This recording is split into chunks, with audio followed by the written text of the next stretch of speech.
practical solar panel is designed to be thinner in the N-type and heavily doped, while thicker in the P-type region with lightly doped to increase performance.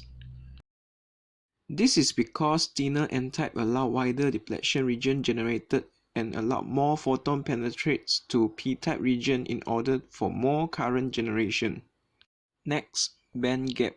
If the number of available levels is exactly the same as the number of electrons for each atom, band gap occurs as the region with empty energy levels.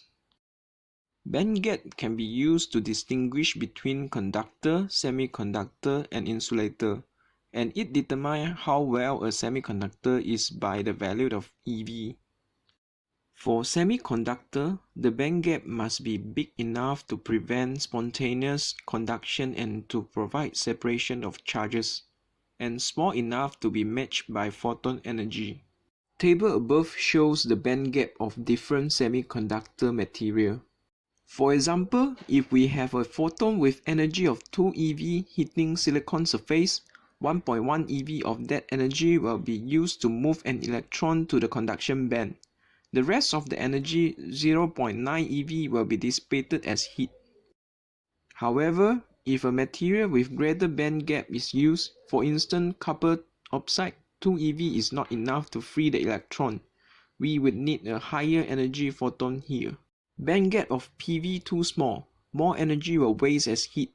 No matter how much higher the photon energy compared to band gap, only one electron can be free by one photon. Next, doping. Ideal intrinsic semiconductor cannot exist in reality, since all materials have some impurities which will occupy various spots and disturb perfection of the lattice. For example, if an atom of boron is added to the silicon crystal, it will contribute only 3 electrons to the system. It will also contribute 3 valence levels plus 1 level which will be created in the band gap slightly above the top of the valence band. Figure below shows the doping effect. Extra levels are capable of accepting an electron from valence band. Since acceptor level is associated with a particular impurity atom, the electron occupying it is trapped and cannot move. However, the hole created when the electron leaves the valence band can move and carry an electric current.